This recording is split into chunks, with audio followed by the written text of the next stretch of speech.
All right, good afternoon, everyone. First of all, obviously, I'd like to thank you all for being here, and above all else, I would like to thank my mentor, Professor Hannah Barajas. She's helped me a lot in hard times. Really wanted to give up on some of this, and I just didn't. So I'm going to talk to you a little bit today about immigration, specifically immigration into the United States, and a little bit of my background. For the past 15 years, I was a migrant worker.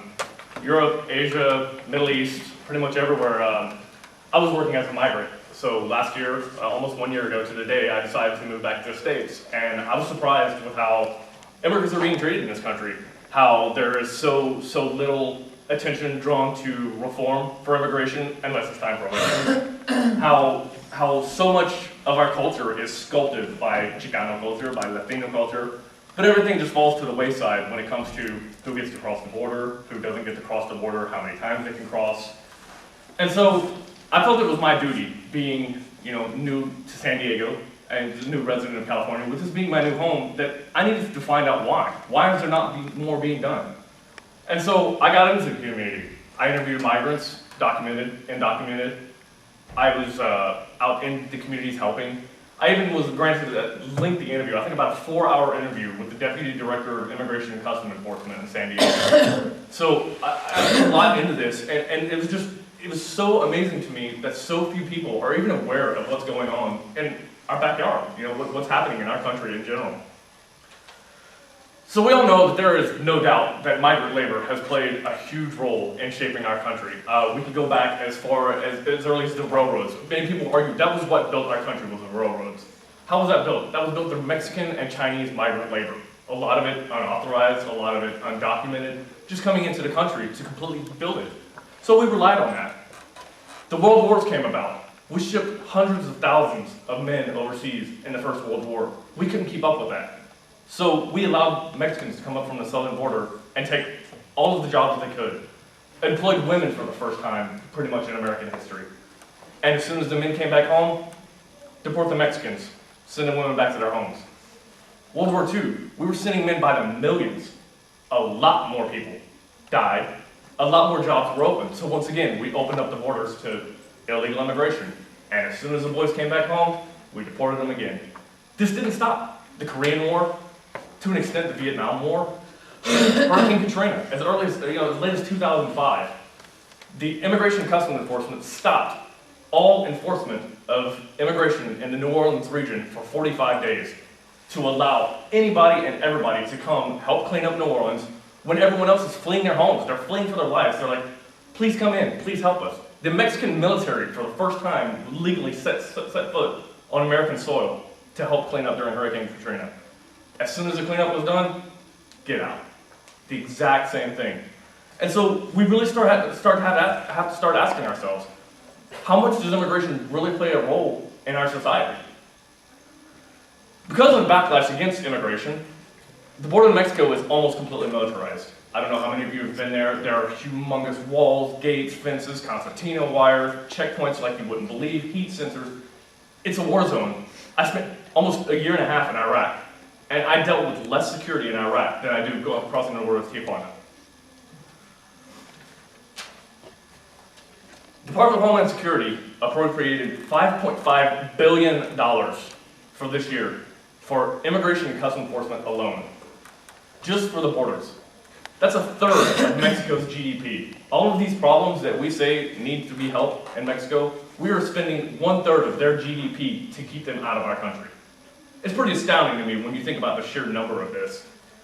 Barack Obama, before he even stepped foot into office and did a single thing for our country, promised that he would be the change that we've been hoping for. He got the Latino community, he got the Jewish community, he got all of these minorities that have been demanding change. They all supported him. And what does he do? He wins the Nobel Peace Prize. Everybody's so ecstatic. The Nobel Peace Prize is read for his extraordinary efforts to strengthen international diplomacy and cooperation between peoples. I guess he forgot Mexico. Obama proudly boasts, after 1 year in office, we have more boots on the ground on the southwestern border than at any time in our history. We doubled the personnel assigned to Border Enforcement Security Task Forces in his first year alone. So instead of coming and bringing about the change that he promised, instead of demanding legislatures to create changes, to start something new, to demand reform for immigration, he puts more troops on the border. As of last year, year before last, when Arizona passed SB 1070, the government's reaction was, we'll send some National Guard troops down there, that'll take care of it. So just throw more troops at it. It seems to be, the answer to everything, right?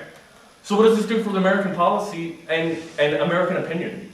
Americans see this as, we've got to stop these drug lords, we've got to stop these human traffickers, we've got to stop these criminals, we've got to stop all these people from taking our jobs. So we've got to protect our borders, we've got to build a wall, we've got to keep all of these people out. And this is what the government is pushing onto its people. You've got to see this without looking at history, without looking at all of the things that have been done by migrants on a daily basis in this country. So I'm going to start throwing out a couple of numbers to you, and any of you want these, sources, I can give you these afterwards. But the Pew Research Center estimates there are 11.1 million illegal immigrants in the United States. Sounds like a big number until you realize that that's about the population of New York and Chicago. Not that many when you think of how many major U.S. cities are out there. Or what about the 6 million square miles we have of area in the United States? We're definitely not getting overpopulated.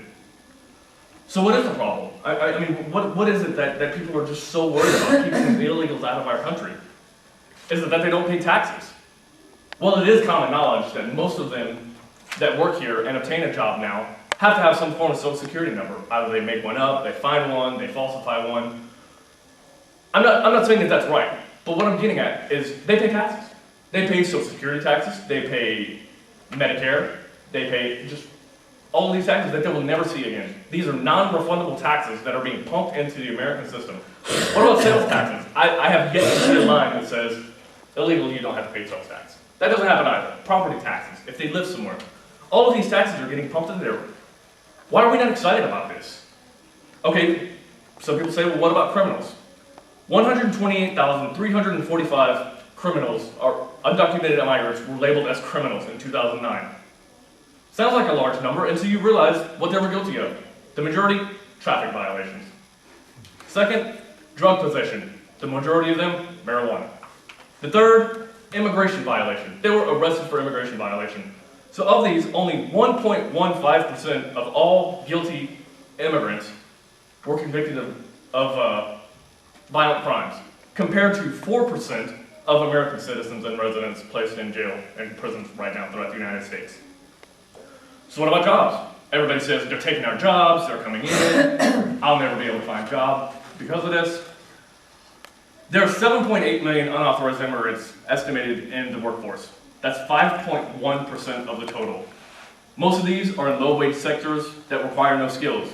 Agriculture, entry-level construction, food preparation, jobs that, as the cliche goes, most Americans don't want. Even the highest level of participation by the illegal immigrants is agriculture. They make up 25%. 25. That's not even a majority. That's a quarter of all agriculture. It's not even as if they are all there. So I'm going to digress a little bit from this a little bit. I want to present this to you, but I don't want you to think that my research is all about supporting illegal immigration. I don't. I really don't. But I think that there needs to be reform.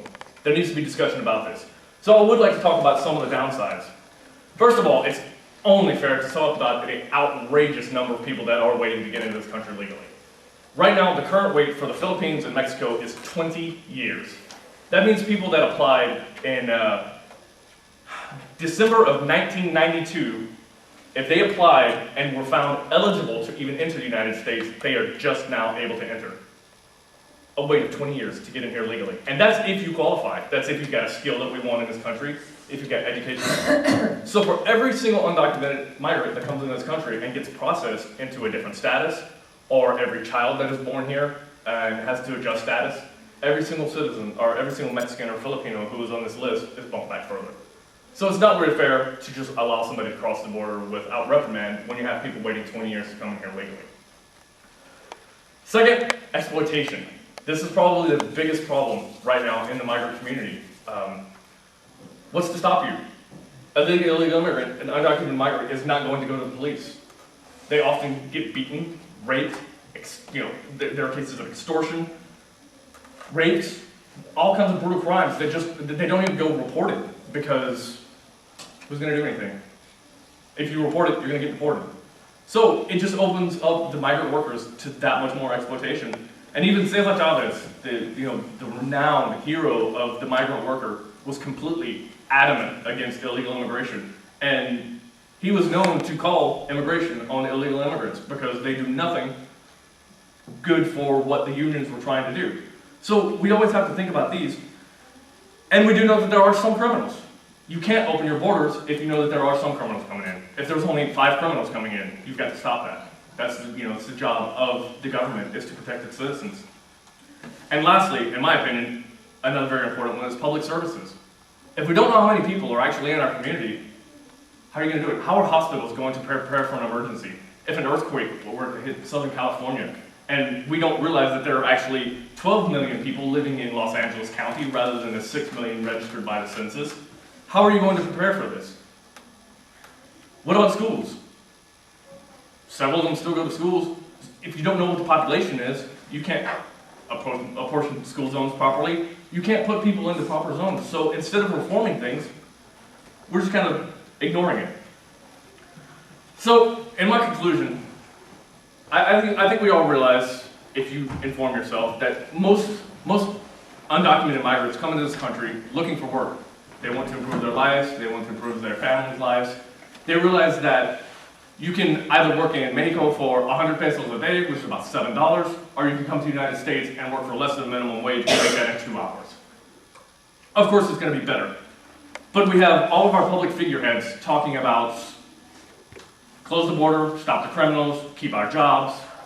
And so I think until we open up our minds, we inform ourselves properly, then we'll never have intelligent discussion. And so where I don't have a solution to these problems I've offered today, I do hope that all of you look at this with an open mind and realize that everything you see on TV, everything you hear on the radio, it's not always true. Thank you.